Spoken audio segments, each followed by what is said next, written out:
ਸਤਿ ਸ਼੍ਰੀ ਅਕਾਲ, ਤੁਸੀਂ ਦੇਖ ਰਹੇ ਹੋ ਪੰਜਾਬ ਮੇਲ USA TV। ਮੈਂ ਹਾਂ ਬरुण कौर मान। ਖਬਰਾਂ ਦੇ ਬੁਲੇਟਿਨ ਵਿੱਚ ਤੁਹਾਡਾ ਸਵਾਗਤ ਹੈ। ਖਬਰਾਂ ਦੇ ਬੁਲੇਟਿਨ ਦੇ ਸਪਾਂਸਰ ਹਨ real estate broker Mohan Cheema. Real estate ਦੀ ਦੁਨੀਆ 'ਚ ਮੰਨਿਆ ਪ੍ਰਮੰਨਿਆ ਨਾਮ। ਪੇਸ਼ ਨੇ ਪਹਿਲਾਂ ਚੁਣਵੀਆਂ ਖਬਰਾਂ। ਜੈਸ਼ੰਕਰ ਤੇ ਬਲਿੰਕਨ ਦਰਮਿਆਨ ਪਲੇਠੀ ਗੱਲਬਾਤ। ਬਰਤਾਨੀਆ ਦੇ ਸੰਸਦ ਮੈਂਬਰ ਤਨਮਨਜੀਤ ਸਿੰਘ ਢੇਸੀ ਨੇ ਦਿੱਲੀ ਵਿੱਚ ਕਿਸਾਨਾਂ ਤੇ ਕਥਿਤ ਤੌਰ ਤੇ ਪੁਲਿਸ ਅਤੇ ਭੀੜ ਵੱਲੋਂ ਕੀਤੇ ਗਏ ਹਮਲੇ ਦੀ ਜ਼ੋਰਦਾਰ ਸ਼ਬਦਾਂ ਵਿੱਚ ਕੀਤੀ ਨਿੰਦਾ। ਅਮਰੀਕਾ ਦੇ ਪੂਰਬ ਵੱਲ ਭਾਰੀ ਬਰਫ਼ਬਾਰੀ ਨਾਲ ਵਧ ਰਿਹਾ ਹੈ ਪੱਛਮੀ ਤੂਫਾਨ। ਦੱਖਣੀ ਅਫਰੀਕਾ ਵਿੱਚ ਫੈਲੇ ਕਰੋਨਾ ਦੇ ਨਵੇਂ ਰੂਪ ਦੇ ਮਾਮਲੇ ਅਮਰੀਕਾ ਵਿੱਚ ਆਏ ਸਾਹਮਣੇ। ਕੈਨੇਡਾ ਦੀਆਂ 4 에ਅਰਲਾਈਨਸ ਨੇ ਮੈਕਸੀਕੋ ਤੇ ਕੈਰੀਬੀਅਨ ਦੇਸ਼ਾਂ ਲਈ ਰੱਦ ਕੀਤੀਆਂ ਉਡਾਨਾਂ। ਇੱਕ ਦਿਨ ਗਹਿਰੀ ਸੱਟ ਤੋਂ ਤੀਜੇ ਦਿਨ ਹੀ ਮੁੜ ਉਡਾਨ ਭਰੀ ਕਿਸਾਨ ਸੰਘਰਸ਼ ਨੇ। ਪ੍ਰਧਾਨ ਮੰਤਰੀ ਨੇ ਕਿਹਾ ਕਿ ਕੇਂਦਰ ਦਾ ਰੁਖ ਉਹੀ ਹੈ ਜੋ 22 ਜਨਵਰੀ ਨੂੰ ਸੀ। ਕਿਸਾਨਾਂ ਨੇ ਵਰਤ ਰੱਖ ਕੇ ਮਨਾਇਆ ਸਦਭਾਵਨਾ ਦਿਵਸ। ਪੇਸ਼ ਨੇ ਹੁਣ ਖਬਰਾਂ ਵਿਸਥਾਰ ਨਾਲ।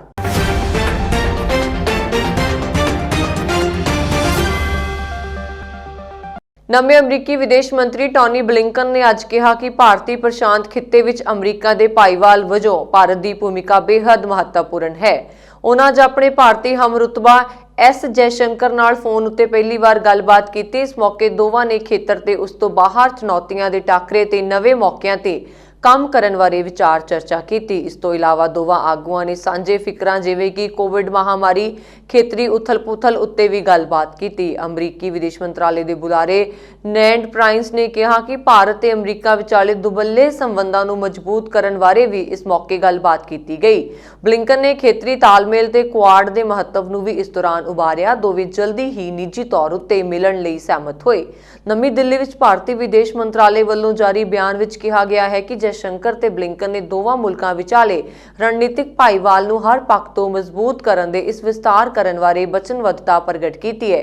जारी बयान विच कहा गया कि दोवां आगुआं ने रखिया तालमेल, वध रहे आर्थिक सहयोग, सेहत खेतर विच हो रहे सहयोग उत्ते तसल्ली प्रगट की है। बरतानिया के संसद मैंबर तनमनजीत सिंह ढेसी ने दिल्ली विच किसानां ते कथित तौर ते पुलिस अते भीड़ वल्लों कीते गए हमले की जोरदार शब्दां विच निंदा की। श्री ढेसी ने कथित हमले दीआं तस्वीरां अपने ट्विटर हैंडल ते साझीआं कीतियां। उन्होंने स्पष्ट किया कि किसी भी तरह की हिंसा की हमायत वो नहीं कर रहे, पर जिहड़े किसान शांतमई ढंग नाल अपणीआं मंगां लई रोस प्रदर्शन कर रहे सन, उन्हां उपर पुलिस ने जिस ढंग नाल ताकत वरती है वो बहुत ही निंदणयोग है। संसद मैंबर ढेसी ने कहा कि किसान पिछले 2 महीनों तो शांतमई ढंग नाल ਸਿੰਘੂ ਬਾਰਡਰ ਸਮੇਤ ਦਿੱਲੀ ਦੀਆਂ ਹੋਰ ਹੱਦਾਂ ਤੇ ਰੋਸ ਪ੍ਰਦਰਸ਼ਨ ਕਰ ਰਹੇ ਸਨ, ਪਰ ਜਿਸ ਢੰਗ ਨਾਲ ਉਹਨਾਂ ਦੀ ਬਿਜਲੀ ਤੇ ਪਾਣੀ ਦੀ ਸਪਲਾਈ ਕੱਟੀ ਗਈ ਅਤੇ ਇੰਟਰਨੈਟ ਸੇਵਾਵਾਂ ਮੁਅੱਤਲ ਕੀਤੀਆਂ ਗਈਆਂ, ਉਹ ਬਹੁਤ ਹੀ ਮੰਦਭਾਗਾ ਹੈ। ਜ਼ਿਕਰਯੋਗ ਹੈ ਕਿ ਤਨਮਨਜੀਤ ਸਿੰਘ ਢੇਸੀ ਨੇ ਬਰਤਾਨੀਆ ਦੇ ਪ੍ਰਧਾਨ ਮੰਤਰੀ ਬੋਰਿਸ ਜੌਨਸਨ ਨੂੰ ਪੱਤਰ ਵੀ ਲਿਖਿਆ, ਜਿਸ ਤੇ 100 ਤੋਂ ਵੱਧ ਸੰਸਦ ਮੈਂਬਰਾਂ ਦੇ ਦਸਤਖਤ ਸਨ। ਪੱਤਰ ਵਿੱਚ ਬਰਤਾਨੀਆ ਦੇ ਪ੍ਰਧਾਨ ਮੰਤਰੀ ਨੂੰ ਅਪੀਲ ਕੀਤੀ ਗਈ ਸੀ ਕਿ ਉਹ ਭਾਰਤ ਦੇ ਪ੍ਰਧਾਨ ਮੰਤਰੀ ਨਰਿੰਦਰ ਮੋਦੀ ਨਾਲ ਕਿਸਾਨਾਂ ਦੇ ਮੁੱਦੇ ਤੇ ਗੱਲਬਾਤ ਕਰਨ। ਸ਼੍ਰੀ ਢੇਸੀ ਨੇ ਉਸ ਨੌਜਵਾਨ ਦੀ ਤਸਵੀਰ ਵੀ ਆਪਣੇ ਟਵਿੱਟਰ ਹੈਂਡਲ ਤੇ ਸਾਂਝੀ ਕੀਤੀ ਹੈ, ਜਿਸ ਵਿੱਚ ਇੱਕ ਪੁਲਿਸ ਵਾਲੇ ਨੇ ਬਹੁਤ ਹੀ ਬੁਰੇ ਢੰਗ ਨਾਲ ਉਸ ਦੇ ਮੂੰਹ ਉੱਤੇ ਪੂਟ ਰੱਖਿਆ ਹੋਇਆ ਹੈ। ਢੇਸੀ ਦੇ ਟਵਿੱਟਰ ਅਕਾਊਂਟ ਤੋਂ 6000 ਦੇ ਕਰੀਬ ਲੋਕਾਂ ਨੇ ਰੀਟਵੀਟ ਕੀਤਾ ਹੈ। ਲੋਕਾਂ ਨੇ ਹਮਲਾ ਕਰਨ ਵਾਲਿਆਂ ਬਾਰੇ ਤਿੱਖੀਆਂ ਟਿੱਪਣੀਆਂ ਕੀਤੀਆਂ। ਅਮਰੀਕਾ ਦੇ ਪੱਛਮ ਵਿੱਚ ਆਇਆ ਤੂਫਾਨ ਆਪਣੇ ਰਸਤੇ ਵਿੱਚ ਅੱਗੇ ਵੱਲ ਨੂੰ ਵਧ ਰਿਹਾ ਹੈ। ਦੇਸ਼ ਵਿੱਚ ਪੱਛਮ ਨੂੰ ਛੱਡ ਕੇ ਇਹ ਤੂਫਾਨ ਸ਼ਨੀਵਾਰ ਨੂੰ ਮਿਡ ਵੈਸਟ ਅਤੇ ਐਤਵਾਰ ਤੱਕ ਉੱਤਰ ਪੂਰਬ ਵੱਲ ਵਧ ਰਿਹਾ ਹੈ। ਇਸ ਬਰਫ਼ਬਾਰੀ ਨਾਲ ਭਰੇ ਤੂਫਾਨ ਨਾਲ ਤੱਟਵਰਤੀ ਕੈਲੀਫੋਰਨੀਆ ਦੇ ਕੁਝ ਹਿੱਸਿਆਂ ਵਿੱਚੋਂ 15 ਇੰਚ ਤੋਂ ਵੱਧ ਬਰਫ਼ ਪਈ ਹੈ ਅਤੇ ਸੀਅਰਾ ਨੇਵਾਦਾ ਦੇ ਪਹਾੜਾਂ ਵਿੱਚ 107 ਇੰਚ ਤੱਕ ਬਰਫ਼ਬਾਰੀ ਹੋਈ, ਜੋ ਕਿ ਕੁਝ ਹੀ ਦਿਨਾਂ ਵਿੱਚ 9 ਫੁੱਟ ਦੇ ਕਰੀਬ ਬਰਫ਼ਬਾਰੀ ਹੈ। ਇਸ ਦੇ ਇਲਾਵਾ ਇਸ ਤੂਫਾਨ ਨਾਲ ਹੋਈ ਭਾਰੀ ਬਾਰਿਸ਼ ਕਾਰਨ ਬਹੁਤ ਜ਼ਿਆਦਾ ਹੋਏ ਚਿੱਕੜ ਨੇ ਘਰਾਂ ਨੂੰ ਦੱਬ ਦਿੱਤਾ ਤੇ ਸੜਕਾਂ ਬੰਦ ਹੋਣ ਦੇ ਨਾਲ ਲੋਕਾਂ ਨੂੰ ਸੁਰੱਖਿਅਤ ਸਥਾਨਾਂ ਤੇ ਜਾਣ ਲਈ ਕਿਹਾ ਗਿਆ, ਜਦਕਿ ਪਹਾੜਾਂ ਵਿੱਚ ਭਾਰੀ ਬਰਫ਼ਬਾਰੀ ਕਾਰਨ ਕਈ ਥਾਵਾਂ ਨੂੰ ਬੰਦ ਕਰਨਾ ਪਿਆ। ਇਸ ਤੂਫਾਨ ਦੇ ਪੂਰਬ ਵੱਲ ਜਾਣ ਕਰਕੇ 21 ਰਾਜ ਡਕੋਟਾ ਤੋਂ ਲੈ ਕੇ ਉੱਤਰੀ ਕੈਰੋਲੀਨਾ ਤੱਕ ਭਾਰੀ ਬਰਫ਼ਬਾਰੀ ਲਈ ਅਲਰਟ ਤੇ ਹਨ। ਸ਼ਿਕਾਗੋ ਲਈ ਸਰਦੀਆਂ ਦੀ ਤੂਫਾਨ ਦੀ ਚੇਤਾਵਨੀ ਜਾਰੀ ਕੀਤੀ ਗਈ ਹੈ, ਜਿੱਥੇ ਸ਼ਨੀਵਾਰ ਦੁਪਹਿਰ ਤੋਂ ਐਤਵਾਰ ਤੱਕ ਭਾਰੀ ਬਰਫ਼ਬਾਰੀ ਹੋਣ ਦੀ ਸੰਭਾਵਨਾ ਹੈ। ਇਸ ਦੇ ਇਲਾਵਾ ਵਾਸ਼ਿੰਗਟਨ ਡੀਸੀ ਐਤਵਾਰ ਅਤੇ ਫਿਲਾਡੇਲਫੀਆ ਤੇ ਨਿਊਯਾਰਕ ਸਿਟੀ ਸੋਮਵਾਰ ਤੱਕ ਤੂਫਾਨ ਦਾ ਸਾਹਮਣਾ ਕਰ ਸਕਦੇ ਹਨ। ਮੌਸਮ ਵਿਗਿਆਨੀਆਂ ਦੇ ਇਸ ਤੂਫਾਨ ਦੇ ਕਾਰਨ ਸ਼ਿਕਾਗੋ ਵਿੱਚ 5 ਤੋਂ 9 ਇੰਚ ਬਰਫ਼ ਹੋਵੇਗੀ, ਜਦੋਂ ਕਿ ਵਾਸ਼ਿੰਗਟਨ ਡੀਸੀ ਵਿੱਚ 4 ਤੋਂ 8, ਫਿਲਾਡੇਲਫੀਆ 'ਚ 5 ਤੋਂ 11, ਨਿਊਯਾਰਕ ਸਿਟੀ ਵਿੱਚ 6 ਤੋਂ 10 ਇੰਚ ਤੱਕ ਬਰਫ਼ ਪੈਣ ਦੀ ਸੰਭਾਵਨਾ ਹੈ। ਕੈਨੇਡਾ ਦੇ ਪ੍ਰਧਾਨ ਮੰਤਰੀ ਜਸਟਿਨ ਟਰੂਡੋ ਨੇ ਕੈਨੇਡਾ ਛੱਡ ਕੇ ਵਾਪਸ ਆਉਣ ਵਾਲੇ ਯਾਤਰੀਆਂ ਤੇ ਵੱਡਾ ਖਰਚਾ ਪਾਉਣ ਦਾ ਫਰਮਾਨ ਜਾਰੀ ਕੀਤਾ ਹੈ। ਟਰੂਡੋ ਨੇ ਕਿਹਾ ਹੈ ਕਿ ਯਾਤਰੀ ਵਾਪਸ ਕੈਨੇਡਾ ਦੇ ਕਿਸੇ ਵੀ ਹਵਾਈ ਅੱਡੇ ਉੱਤੇ ਜਦੋਂ ਵਾਪਸ ਆਵੇਗਾ ਉਸ ਦਾ ਸਭ ਤੋਂ ਪਹਿਲਾਂ ਕਰੋਨਾ PCR ਟੈਸਟ ਹੋਵੇਗਾ ਤੇ ਫਿਰ ਸਰਕਾਰ ਵੱਲੋਂ ਮਾਨਤਾ ਪ੍ਰਾਪਤ ਹੋਟਲ ਵਿੱਚ 3 ਦਿਨ ਲਈ ਰੁਕਣਾ ਪਵੇਗਾ, ਜਿਸ ਲਈ ਹਰ ਯਾਤਰੀ ਨੂੰ $2000 ਭਰਨਾ ਪਵੇਗਾ ਤੇ ਜਦੋਂ ਤੱਕ ਸਾਰੇ ਟੈਸਟ ਠੀਕ ਨਹੀਂ ਪਾਏ ਜਾਂਦੇ ਉਹਨਾਂ ਨੂੰ ਘਰ ਜਾਣ ਦੀ ਆਗਿਆ ਨਹੀਂ ਦਿੱਤੀ ਜਾਵੇਗੀ। ਪਿਛਲੇ ਕੁਝ ਦਿਨਾਂ ਤੋਂ ਪ੍ਰਧਾਨ ਮੰਤਰੀ ਕਈਆਂ ਨੂੰ ਸੰਬੋਧਿਤ ਕਰ ਚੁੱਕੇ ਨੇ ਤੇ ਕਹਿ ਚੁੱਕੇ ਨੇ ਕਿ ਦੇਸ਼ ਛੱਡ ਕੇ ਵਾਪਸ ਆਉਣ ਵਾਲੇ ਲੋਕ ਪੂਰੇ ਕੈਨੇਡਾ ਲਈ ਖਤਰਾ ਬਣ ਰਹੇ ਨੇ ਤੇ ਕਰੋਨਾ ਮਾਰ ਇਹਨਾਂ ਲੋਕਾਂ ਕਰਕੇ ਵੱਧ ਰਹੀ ਹੈ। ਵੈਸਟ ਵਾਈਟ ਲੈਂਡ ਪੈਂਸਿਲਵੇਨੀਆ ਦੇ ਇੱਕ ਘਰ ਚੋਂ ਭਾਰਤੀ ਮੂਲ ਦੇ ਅਮਰੀਕੀ ਪਰਿਵਾਰ ਦੇ 4 ਜੀਆਂ ਦੀਆਂ ਲਾਸ਼ਾਂ ਬਰਾਮਦ ਹੋਣ ਤੋਂ ਬਾਅਦ ਭਾਰਤੀ ਭਾਈਚਾਰੇ ਵਿੱਚ ਸੋਗ ਪਾਇਆ ਜਾ ਰਿਹਾ ਹੈ। ਮ੍ਰਿਤਕਾਂ ਵਿੱਚ ਪਤੀ ਪਤਨੀ ਦੀਪਕ ਕੁਲਕਰਨੀ ਤੇ ਆਰਤੀ ਆਦੀਆ ਕੁਲਕਰਨੀ ਤੇ ਉਹਨਾਂ ਦੇ 2 ਪੁੱਤਰ 14 ਸਾਲਾ ਸ਼ੁਭਮ ਕੁਲਕਰਨੀ ਤੇ 7 ਸਾਲਾ ਸ਼ਾਰਵਿਲ ਸ਼ਾਮਲ ਹੈ। ਇਸ ਮਾਮਲੇ ਦੀ ਵੈਸਟ ਵਾਈਟ ਲੈਂਡ ਪੁਲਿਸ ਤੇ Chester County Pennsylvania district attorney ਦੇ ਦਫ਼ਤਰ ਵੱਲੋਂ ਸਾਂਝੇ ਤੌਰ ਤੇ ਜਾਂਚ ਕੀਤੀ ਜਾ ਰਹੀ ਹੈ। ਇਹ ਜਾਂਚ ਹੱਤਿਆ ਤੇ ਖੁਦਕੁਸ਼ੀ ਦੋਨਾਂ ਪੱਖਾਂ ਤੋਂ ਹੀ ਕੀਤੀ ਜਾ ਰਹੀ ਹੈ। ਇਸ ਘਟਨਾ ਦਾ 3 ਦਿਨਾਂ ਬਾਅਦ ਪਤਾ ਲੱਗਾ। ਦੀਪਕ ਕੁਲਕਰਨੀ ਨੇ 2 ਹਫ਼ਤੇ ਪਹਿਲਾਂ ਹੀ ਇੱਕ ਗਨ ਖਰੀਦੀ ਸੀ। ਸਮਝਿਆ ਜਾਂਦਾ ਹੈ ਕਿ ਉਸਨੇ ਪਤਨੀ ਤੇ ਬੱਚਿਆਂ ਨੂੰ ਮਾਰਨ ਉਪਰੰਤ ਖੁਦ ਨੂੰ ਗੋਲੀ ਮਾਰੀ, ਪਰ ਪੁਲਿਸ ਨੇ ਕਿਹਾ ਕਿ ਉਹ ਜਾਂਚ ਮੁਕੰਮਲ ਹੋਣ ਤੋਂ ਪਹਿਲਾਂ ਮੌਤ ਦੇ ਕਾਰਨਾਂ ਬਾਰੇ ਕੁਝ ਨਹੀਂ ਕਹਿ ਸਕਦੀ। ਸੰਯੁਕਤ ਰਾਜ ਵਿੱਚ ਯੂਕੇ ਦੇ ਜ਼ਿਆਦਾ ਤੇਜ਼ੀ ਨਾਲ ਫੈਲਣ ਵਾਲੇ ਕਰੋਨਾ ਵਾਇਰਸ ਦੇ ਮਾਮਲਿਆਂ ਤੋਂ ਬਾਅਦ ਹੁਣ ਪਹਿਲੀ ਵਾਰ ਦੱਖਣੀ ਅਫਰੀਕਾ ਦੇ ਕਰੋਨਾ ਵੇਰੀਐਂਟ ਦੇ ਮਾਮਲੇ ਦੱਖਣੀ ਕੈਰੋਲੀਨਾ ਵਿੱਚ ਸਾਹਮਣੇ ਆਏ ਹਨ। ਇਸ ਸੰਬੰਧੀ ਸੂਬੇ ਦੇ ਸਿਹਤ ਅਤੇ ਵਾਤਾਵਰਣ ਨਿਯੰਤਰਣ ਵਿਭਾਗ ਨੇ ਜਾਣਕਾਰੀ ਦਿੰਦਿਆਂ ਦੱਸਿਆ ਕਿ ਦੱਖਣੀ ਅਫਰੀਕੀ ਵਾਇਰਸ ਦੇ ਇਸ ਰੂਪ ਦੇ ਸਭ ਤੋਂ ਪਹਿਲਾਂ ਪਤਾ ਲੱਗੇ ਮਾਮਲੇ ਦੱਖਣੀ ਕੈਰੋਲੀਨਾ ਦੇ 2 ਵਿਅਕਤੀਆਂ ਵਿੱਚ ਸਾਹਮਣੇ ਆਏ। ਸਿਹਤ ਵਿਭਾਗ ਅਨੁਸਾਰ ਇਹਨਾਂ ਪੀੜਤ ਵਿਅਕਤੀਆਂ ਦਾ ਕੋਈ ਯਾਤਰੀ ਇਤਿਹਾਸ ਨਹੀਂ ਹੈ ਅਤੇ ਦੋਵਾਂ ਵਿੱਚੋਂ ਇੱਕ ਮਰੀਜ਼ ਲੋਕ ਕਾਉਂਟੀ ਨਾਲ ਸੰਬੰਧਿਤ ਹੈ, ਜਦਕਿ ਦੂਜਾ ਪੀੜੀ ਖੇਤਰ ਦਾ ਰਹਿਣ ਵਾਲਾ ਹੈ। ਦੱਖਣੀ ਕੈਰੋਲੀਨਾ ਦੇ ਸਿਹਤ ਅਧਿਕਾਰੀਆਂ ਨੇ ਜਾਣਕਾਰੀ ਦਿੰਦਿਆਂ ਦੱਸਿਆ ਕਿ B1351 ਨਾਮਕ ਦੱਖਣੀ ਅਫਰੀਕਾ ਦੇ ਇਸ ਵਾਇਰਸ ਦੀ 30 ਤੋਂ ਵੀ ਜ਼ਿਆਦਾ ਦੇਸ਼ਾਂ 'ਚ ਪਛਾਣ ਕੀਤੀ ਗਈ। ਸਿਹਤ ਵਿਭਾਗ ਅਨੁਸਾਰ ਟੀਕਾ ਮਾਹਿਰ ਇਸ ਗੱਲ ਨਾਲ ਸਹਿਮਤ ਹਨ ਕਿ ਮੌਜੂਦਾ ਟੀਕੇ ਵਾਇਰਸ ਦੇ ਇਸ ਰੂਪ ਤੋਂ ਬਚਾਉਣ ਲਈ ਕੰਮ ਕਰਦੇ ਨੇ, ਪਰ ਉਹਨਾਂ ਦੀ ਪ੍ਰਭਾਵਸ਼ੀਲਤਾ ਪ੍ਰਤੀ ਘੱਟ ਅੰਦਾਜ਼ਾ ਹੈ। ਇਸ ਦੇ ਇਲਾਵਾ ਸਿਹਤ ਮਾਹਿਰ ਡਾਕਟਰ ਐਂਥਨੀ ਨੇ ਇਸ ਦੱਖਣੀ ਅਫਰੀਕੀ ਵਾਇਰਸ ਦੇ ਰੂਪ ਪ੍ਰਤੀ ਚਿੰਤਾ ਪ੍ਰਗਟ ਕਰਦਿਆਂ ਦੱਸਿਆ ਕਿ ਟੀਕਾ ਵਿਗਿਆਨੀ ਖਾਸ ਤੌਰ ਤੇ ਅਜਿਹੇ ਟੀਕਿਆਂ ਉੱਪਰ ਕੰਮ ਕਰ ਰਹੇ ਹਨ ਜੋ ਵਿਸ਼ੇਸ਼ ਤੌਰ ਤੇ ਦੱਖਣੀ ਅਫਰੀਕਾ ਦੇ ਇਸ ਰੂਪ ਨੂੰ ਨਿਸ਼ਾਨਾ ਬਣਾਉਣਗੇ। ਸਿਹਤ ਮਾਹਿਰਾਂ ਨੇ ਵਾਇਰਸ ਦੇ ਇਸ ਰੂਪ ਨੂੰ ਫੈਲਣ ਤੋਂ ਰੋਕਣ ਲਈ ਦੇਸ਼ ਵਾਸੀਆਂ ਨੂੰ ਸਾਵਧਾਨੀ ਵਰਤਣ ਦੇ ਨਾਲ ਯਾਤਰਾ ਨਾ ਕਰਨ ਦੀ ਵੀ ਹਦਾਇਤ ਦਿੱਤੀ ਹੈ। ਕੈਨੇਡਾ ਸਰਕਾਰ ਨੇ ਹਵਾਈ ਯਾਤਰੀਆਂ ਲਈ ਨਵੀਆਂ ਸਖਤ ਹਦਾਇਤਾਂ ਲਾਗੂ ਕਰ ਦਿੱਤੀਆਂ ਹਨ। ਕੈਨੇਡਾ ਸਰਕਾਰ ਨਾਲ ਸਲਾਹ ਮਗਰੋਂ ਇੱਥੋਂ ਦੀਆਂ 4 에ਅਰਲਾਈਨਜ਼ 에ਅਰ ਕੈਨੇਡਾ, ਵੈਸਟਜੈਟ, ਸਨਵਿੰਗ ਅਤੇ 에ਅਰ ਟ੍ਰਾਂਜ਼ਿਟ ਨੇ 30 ਜਨਵਰੀ ਤੋਂ 30 ਅਪ੍ਰੈਲ ਤੱਕ ਕੈਰੀਬੀਅਨ ਦੇਸ਼ ਅਤੇ ਮੈਕਸੀਕੋ ਲਈ ਆਪਣੀਆਂ ਉਡਾਣਾਂ ਨੂੰ ਰੱਦ ਕਰਨ ਦਾ ਫੈਸਲਾ ਲਿਆ। ਇੱਥੇ ਵੀ ਕਰੋਨਾ ਦੇ ਮਾਮਲੇ ਬਹੁਤ ਜ਼ਿਆਦਾ ਹਨ ਤੇ ਕੈਨੇਡੀਅਨ ਇੱਥੇ ਘੁੰਮਣ ਲਈ ਜਾਂਦੇ ਰਹਿੰਦੇ ਹਨ।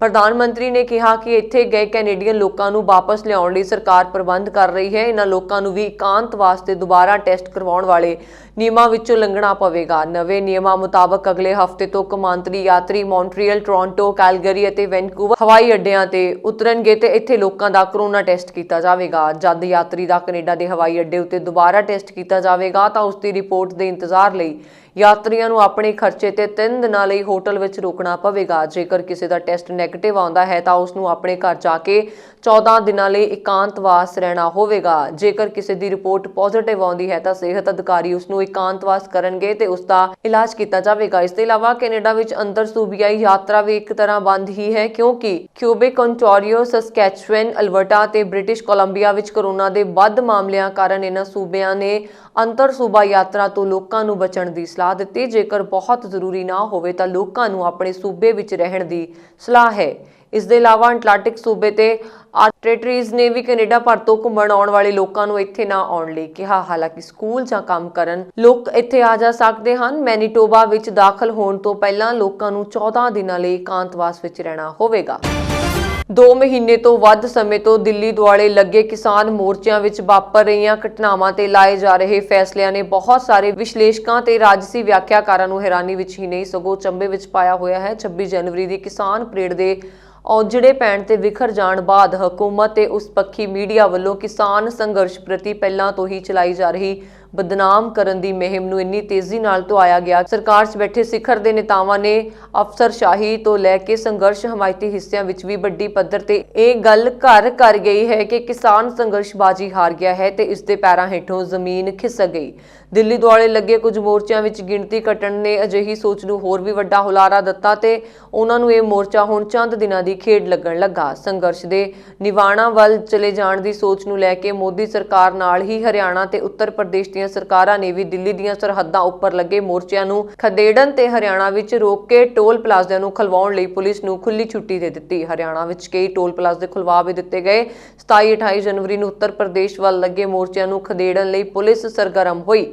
ਬਗਾਵਤ ਤੇ ਕਈ ਹੋਰ ਥਾਈਂ ਬੈਠੇ ਕਿਸਾਨਾਂ ਨੂੰ ਲਾਠੀ ਚਾਰਜ ਕਰਕੇ ਧਰਨੇ ਖਤਮ ਕਰਨ ਲਈ ਮਜਬੂਰ ਕਰ ਦਿੱਤਾ। ਉੱਤਰ ਪ੍ਰਦੇਸ਼ ਦੇ ਤੜਵੈਲ ਕਿਸਾਨ ਆਗੂ ਰਾਕੇਸ਼ ਟਿਕੈਤ ਦੀ ਅਗਵਾਈ ਵਿੱਚ ਗਾਜ਼ੀਪੁਰ ਵਿੱਚ ਲੱਗੇ ਧਰਨੇ ਨੂੰ ਸ਼ਾਮ ਤੱਕ ਸਮਾਪਤ ਕਰਨ ਲਈ 28 ਜਨਵਰੀ ਨੂੰ ਨੋਟਿਸ ਲਗਾ ਦਿੱਤੇ। ਬਹੁਤ ਸਾਰੇ ਕਿਸਾਨ ਇੱਥੋਂ ਚਲੇ ਵੀ ਗਏ। ਸ਼ਾਮ ਨੂੰ ਇੱਥੇ ਭਾਰੀ ਗਿਣਤੀ ਵਿੱਚ ਅਧਿਕਾਰੀ ਤੇ ਪੁਲਿਸ ਆ ਪਹੁੰਚੀ ਤੇ ਹਾਈਵੇ ਖਾਲੀ ਕਰਨ ਦਾ ਹੁਕਮ ਸੁਣਾਇਆ ਗਿਆ। ਮਸਾਂ 300 ਬਚੇ ਕਿਸਾਨਾਂ ਨਾਲ ਕਿਸਾਨ ਆਗੂ ਟਿਕੈਤ ਹਾਰ ਮੰਨਣ ਦੀ ਬਜਾਏ ਡਟ ਗਏ ਤੇ ਐਲਾਨ ਕੀਤਾ ਕਿ ਉਹ ਨਾ ਗ੍ਰਿਫਤਾਰੀ ਦੇਣਗੇ ਨਾ ਹੀ ਧਰਨਾ ਸਮਾਪਤ ਕਰਨਗੇ। ਜੇ ਪੁਲਿਸ ਨੇ ਜ਼ਬਰੀ ਧਰਨਾ ਚੁਕਵਾਉਣ ਦੀ ਕੋਸ਼ਿਸ਼ ਕੀਤੀ ਤਾਂ ਫਾਂਸੀ ਲਗਾ ਲੈਣਗੇ। ਉਹਨਾਂ ਦਾ ਇਹ ਭਾਵੁਕ ਅਪੀਲ ਵੀ ਕੀਤੀ ਕਿ ਉਹ ਇੱਥੋਂ ਦਾ ਪਾਣੀ ਨਹੀਂ ਪੀਣਗੇ, ਆਪਣੇ ਪਿੰਡ ਤੋਂ ਕਿਸਾਨਾਂ ਵੱਲੋਂ ਲਿਆਂਦਾ ਪਾਣੀ ਹੀ ਪੀਣਗੇ। ਉਹਨਾਂ ਵੱਲੋਂ ਆਸ-ਪਾਸ ਦੇ ਪਿੰਡਾਂ ਦੇ ਕਿਸਾਨਾਂ ਨੂੰ ਤੁਰੰਤ ਉੱਥੇ ਪੁੱਜਣ ਦੀ ਅਪੀਲ ਕੀਤੀ ਤਾਂ ਅਸਰ ਇਹ ਹੋਇਆ ਕਿ ਅੱਧੀ ਰਾਤ 12 ਵਜੇ ਤੱਕ ਪੁਲਿਸ ਅੱਗੇ ਡਟੇ ਖੜੇ ਟਿਕੈਤ ਦੀ ਹਮਾਇਤ ਵਿੱਚ ਹਜ਼ਾਰਾਂ ਕਿਸਾਨਾਂ ਦਾ ਨਾਰੇ ਮਾਰਦਾ ਕਾਫਲਾ ਜਦ ਉੱਥੇ ਆ ਪੁੱਜਾ ਤਾਂ ਧਰਨਾ ਚੁੱਕਣ ਦੀ ਤਿਆਰੀ 'ਚ ਖੜੀ ਪੁਲਿਸ ਤੇ ਅਧਿਕਾਰੀਆਂ ਨੂੰ ਹੱਥਾਂ ਪੈਰਾਂ ਦੀ ਪੈ ਗਈ ਤੇ ਕਿਸਾਨਾਂ ਦੇ ਪੁੱਜ ਰਹੇ ਇਕੱਠ ਮੁਰੇ ਸਰਕਾਰ ਦੀਆਂ ਇੱਛਾਵਾਂ ਧਰਾਈਆਂ ਰਹਿ ਗਈਆਂ।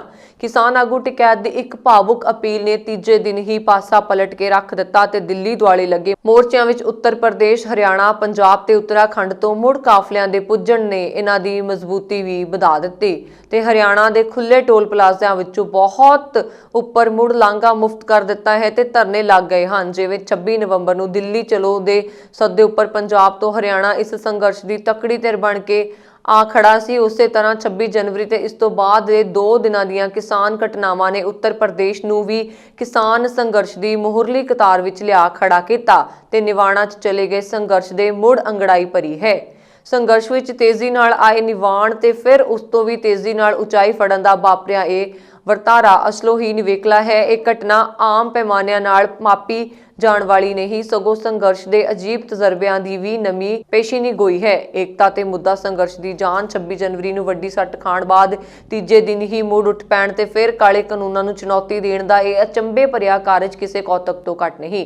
ਕਿਸਾਨ ਸੰਘਰਸ਼ ਨਾਲ ਮੁੜ ਤੋਂ ਜੁੜੇ ਲੋਕਾਂ ਦਾ ਮੰਨਣਾ ਹੈ ਕਿ ਗਣਤੰਤਰ ਦਿਵਸ ਵਾਲੀ ਪਰੇਡ ਦੇ ਬਿਖਰ ਜਾਣ ਨਾਲ ਇੱਕਦਮ ਭੰਬਲ ਪੂਸਾ ਤੇ ਦੁਚਿੱਤੀ ਵਾਲੀ ਸਥਿਤੀ ਤਾਂ ਬਣੀ ਸੀ, ਪਰ ਕਿਸਾਨ ਜਥੇਬੰਦੀਆਂ ਦੇ ਇਕਜੁੱਟ ਹੋ ਕੇ ਖੜੇ ਰਹਿਣ ਤੇ 3 ਖੇਤੀ ਕਾਨੂੰਨਾਂ ਨਾਲ ਕਿਸਾਨਾਂ ਦੀ ਹੋਂਦ ਹੀ ਖਤਮ ਹੋਣ ਦੇ ਪੈਦਾ ਹੋਏ ਅਹਿਸਾਸ ਕਾਰਨ ਇਸ ਮੁੱਦੇ ਦੀ ਤਾਕਤ ਹੀ ਇੰਨੀ ਹੈ ਕਿ ਸਭ ਤਰ੍ਹਾਂ ਦੇ ਸੰਸ਼ੇ ਤੇ ਬਹਿਕਾਵੇ 3 ਦਿਨਾਂ ਵਿੱਚ ਹੀ ਉੱਡ ਪੁੱਡ ਗਏ ਤੇ ਦਿੱਲੀ ਨੇੜਲੇ ਰਾਜਾਂ ਤੋਂ ਜਿਸ ਤਰ੍ਹਾਂ ਕਿਸਾਨ ਕਾਫਲੇ ਮੁੜ ਦਿੱਲੀ ਵੱਲ ਵਹੀਰਾ ਕੁੱਦ ਕੇ ਚੱਲ ਪਏ ਹਨ, ਉਸ ਨਾਲ ਸੰਘਰਸ਼ ਨੂੰ ਇੱਕ ਨਵੀਂ ਊਰਜਾ ਤੇ ਮਜ਼ਬੂਤੀ ਮਿਲੀ। ਅੰਦੋਲਨ ਦੇ ਕੇਂਦਰ ਤੇ ਲੀਡਰਸ਼ਿਪ ਦੇ ਨਵੇਂ ਸੰਕੇਤ ਖੇਤੀ ਕਾਨੂੰਨਾਂ ਵਿਰੁੱਧ ਚੱਲ ਰਹੇ ਸੰਘਰਸ਼ ਦਾ ਕੇਂਦਰ ਬਿੰਦੂ 26 ਜਨਵਰੀ ਤੱਕ ਪੰਜਾਬ ਹੀ ਬਣਿਆ ਹੋਇਆ ਸੀ ਤੇ ਸੰਯੁਕਤ ਕਿਸਾਨ ਮੋਰਚੇ ਵੱਲੋਂ ਸੰਘਰਸ਼ ਬਾਰੇ ਲਏ ਜਾਂਦੇ ਰਹੇ ਫੈਸਲੇ ਅਸਲ ਵਿੱਚ ਪੰਜਾਬ ਦੀਆਂ ਜਥੇਬੰਦੀਆਂ ਵੱਲੋਂ ਲਏ ਗਏ ਫੈਸਲਿਆਂ ਦਾ ਮਹਿਜ਼ ਐਲਾਨ ਹੀ ਹੁੰਦਾ ਸੀ। ਕਿਸਾਨ ਸੰਘਰਸ਼ ਦੇ ਅੰਦਰਲੇ ਤੇ ਬਾਹਰਲੇ ਸੂਤਰਾਂ ਦਾ ਮੰਨਣਾ ਹੈ ਕਿ ਜਿਵੇਂ 26 ਨਵੰਬਰ ਨੇ ਹਰਿਆਣਾ ਨੂੰ ਜਗਾਇਆ ਸੀ, ਉਸੇ ਤੋਂ ਕਿਤੇ ਵੱਧ 26 ਜਨਵਰੀ ਨੇ ਉੱਤਰ ਪ੍ਰਦੇਸ਼ ਨੂੰ ਝੰਜੋੜਿਆ ਤੇ ਹਿਲਾਇਆ। ਇਸ ਦਿਨ ਤੋਂ ਬਾਅਦ ਕਿਸਾਨ ਸੰਘਰਸ਼ ਦੀ ਅਗਵਾਈ ਬਾਰੇ ਲੋਕਾਂ ਦੀਆਂ ਨਿਗਾਹਾਂ ਟਿਕੈਤ ਵੱਲ ਵਧੇਰੇ ਚਲੀਆਂ ਗਈਆਂ। ਹਰਿਆਣਾ ਤੇ ਉੱਤਰ ਪ੍ਰਦੇਸ਼ ਤੋਂ ਜਿਸ ਤਰ੍ਹਾਂ ਕਾਫਲੇ ਬਣ ਕੇ ਜਾਟ ਦਿੱਲੀ ਦੀਆਂ ਬਰੂਹਾਂ ਉੱਪਰ ਪੁੱਜ ਰਹੇ ਨੇ, ਉਸ ਨਾਲ ਸੰਘਰਸ਼ ਦੇ ਕੇਂਦਰ ਵਿੱਚ ਸਿਰਫ ਪੰਜਾਬ ਨਹੀਂ ਸਗੋਂ ਉਕਤ ਦੋਵੇਂ ਸੂਬੇ ਵੀ ਬਰਾਬਰ ਹੀ ਆ ਖੜੇ ਨੇ। ਦੋਵਾਂ ਸੂਬਿਆਂ ਦੇ ਲੋਕਾਂ ਦੀ ਸੰਘਰਸ਼ ਵਿੱਚ ਸ਼ਮੂਲੀਅਤ ਦੇ ਵਾਧੇ ਨਾਲ ਮੋਦੀ ਸਰਕਾਰ ਦੀ ਫਿਰਕੂ ਸਿਆਸਤ ਨੂੰ ਵੀ ਰੋਕ ਲੱਗੀ ਹੈ ਤੇ ਸਿੱਖ ਭਾਈਚਾਰੇ ਨੂੰ ਨਿਸ਼ਾਨਾ ਬਣਾਏ ਜਾਣ ਦੀ ਮੁਹਿੰਮ ਵੀ ਠੱਲ ਪਈ। ਇਸ ਪਲ ਪੰਜਾਬ ਦੀ ਕਿਸਾਨ ਲੀਡਰਸ਼ਿਪ ਲਈ ਵੀ ਬੜੇ ਚੁਣੌਤੀ ਭਰੇ ਹਨ। ਪੰਜਾਬ ਦੇ ਕਿਸਾਨ ਸੰਘਰਸ਼ ਕੁੱਦੇ ਦੇ ਕਿਸਾਨਾਂ ਵਿੱਚ ਜਿੱਥੇ ਟਿਕੈਤ ਦੀ ਭੂਮਿਕਾ ਦੀ ਰੱਜ ਕੇ ਪ੍ਰਸ਼ੰਸਾ ਹੋ ਰਹੀ ਹੈ, ਉੱਥੇ ਪੰਜਾਬ ਕਿਸਾਨ ਲੀਡਰਸ਼ਿਪ ਦੀ ਪਿਛਲੇ 4 ਦਿਨ ਦੀ ਢਿੱਲੀ ਤੇ ਵਿਚਾਰਗੀ ਭਰੀ ਕਾਰਗੁਜ਼ਾਰੀ ਅਤੇ ਕੇਂਦਰ ਸਰਕਾਰ ਨਾਲ ਸੰਘਰਸ਼ ਉੱਪਰ ਕੇਂਦਰਿਤ ਰਹਿਣ ਦੀ ਬਜਾਏ ਆਪਸੀ ਮਤਭੇਦਾਂ ਨੂੰ ਉਭਾਰਨ ਉੱਪਰ ਸਵਾਲ ਉੱਠ ਰਹੇ ਨੇ।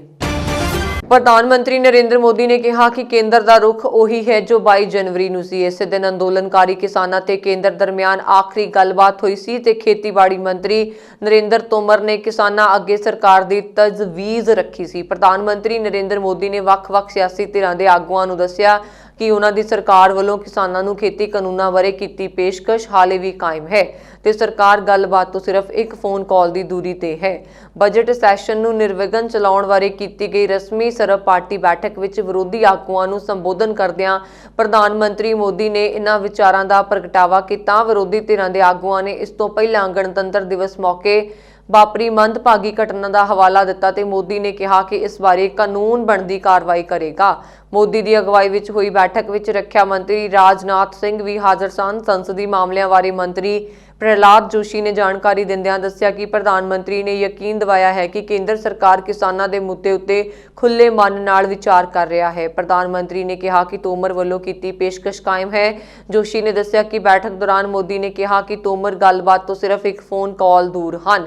ਇਸੇ ਦੌਰਾਨ 3 ਖੇਤੀ ਕਾਨੂੰਨਾਂ ਦਾ ਵਿਰੋਧ ਕਰਦਿਆਂ ਐਨਸੀਪੀ ਦੇ ਪ੍ਰਧਾਨ ਸ਼ਰਦ ਪਵਾਰ ਨੇ ਕਿਹਾ ਕਿ ਇਹ ਕਾਨੂੰਨ ਘੱਟੋ-ਘੱਟ ਸਮਰਥਨ ਮੁੱਲ ਤੇ ਮਾੜਾ ਅਸਰ ਪਾਉਣਗੇ ਅਤੇ ਮੰਡੀ ਪ੍ਰਣਾਲੀ ਨੂੰ ਕਮਜ਼ੋਰ ਕਰਨਗੇ। ਸ਼੍ਰੀ ਪਵਾਰ ਨੇ ਟਵੀਟ ਕਰਕੇ ਕਿਹਾ ਕਿ ਉਹਨਾਂ ਦੇ ਖੇਤੀ ਮੰਤਰੀ ਰਹਿੰਦਿਆਂ ਵਿਸ਼ੇਸ਼ ਮੰਡੀਆਂ ਬਣਾਉਣ ਲਈ APMC ਨੇਮ 2007 ਦਾ ਖਰੜਾ ਤਿਆਰ ਕੀਤਾ ਗਿਆ ਸੀ, ਜਿੱਥੇ ਕਿਸਾਨਾਂ ਨੂੰ ਆਪਣੀ ਫਸਲ ਵੇਚਣ ਲਈ ਮੰਡੀ ਮੁਹੱਈਆ ਕਰਵਾਈ ਗਈ ਸੀ ਅਤੇ ਮੌਜੂਦਾ ਮੰਡੀ ਪ੍ਰਣਾਲੀ ਨੂੰ ਮਜ਼ਬੂਤ ਕਰਨ ਵੱਲ ਧਿਆਨ ਦਿੱਤਾ ਗਿਆ ਸੀ। ਉਹਨਾਂ ਨੇ ਕਿਹਾ ਕਿ ਅਨਾਜ, ਦਾਲਾਂ, ਪਿਆਜ਼, ਆਲੂ, ਤੇਲ, ਬੀਜਾਂ ਆਦਿ ਦੇ ਭੰਡਾਰਨ ਦੀ ਹੱਦ ਖਤਮ ਕਰ ਦਿੱਤੀ ਗਈ ਹੈ, ਜਿਸ ਤੋਂ ਖਦਸ਼ਾ ਪੈਦਾ ਹੋ ਰਿਹਾ ਹੈ ਕਿ ਕਾਰਪੋਰੇਟ ਇਹਨਾਂ ਵਸਤਾਂ ਦੀ ਨਿਗੂਣੇ ਭਾਅ ਤੇ ਖਰੀਦ ਕਰਕੇ ਲੋਕਾਂ ਨੂੰ ਮਹਿੰਗੇ ਭਾਅ ਤੇ ਵੇਚਣਗੇ। ਪ੍ਰਧਾਨ ਮੰਤਰੀ ਨਰਿੰਦਰ ਮੋਦੀ ਵੱਲੋਂ ਸਰਬ ਪਾਰਟੀ ਮੀਟਿੰਗ ਵਿੱਚ ਖੇਤੀ ਕਾਨੂੰਨਾਂ ਵਿੱਚ ਸੋਧਾਂ ਕਰਨ ਦੀ ਕੇਂਦਰ ਸਰਕਾਰ ਦੀ ਤਜਵੀਜ਼ ਉੱਪਰ ਕਾਇਮ ਰਹਿਣ ਬਾਰੇ ਦਿੱਤੇ ਬਿਆਨ ਤੇ ਵਿਚਾਰ ਕਰਨ ਲਈ ਕਿਸਾਨ ਆਗੂਆਂ ਨੇ ਭਲਕੇ ਸੰਯੁਕਤ ਕਿਸਾਨ ਮੋਰਚੇ ਦੀ ਬੈਠਕ ਸੱਦ ਲਈ ਅਤੇ ਕ੍ਰਾਂਤੀਕਾਰੀ ਕਿਸਾਨ ਯੂਨੀਅਨ ਦੇ ਪ੍ਰਧਾਨ ਡਾਕਟਰ ਦਰਸ਼ਨਪਾਲ ਨੇ ਕਿਹਾ ਹੈ ਕਿ ਜੇਕਰ ਕੇਂਦਰ ਸਰਕਾਰ ਕਿਸਾਨਾਂ ਨੂੰ ਗੱਲਬਾਤ ਲਈ ਬੁਲਾਉਂਦੀ ਹੈ ਤਾਂ ਉਹ ਬੈਠਕ ਵਿੱਚ ਲਾਜ਼ਮੀ ਸ਼ਮੂਲੀਅਤ ਕਰਨਗੇ, ਪਰ ਉਹ ਤਿੰਨੋਂ ਖੇਤੀ ਕਾਨੂੰਨ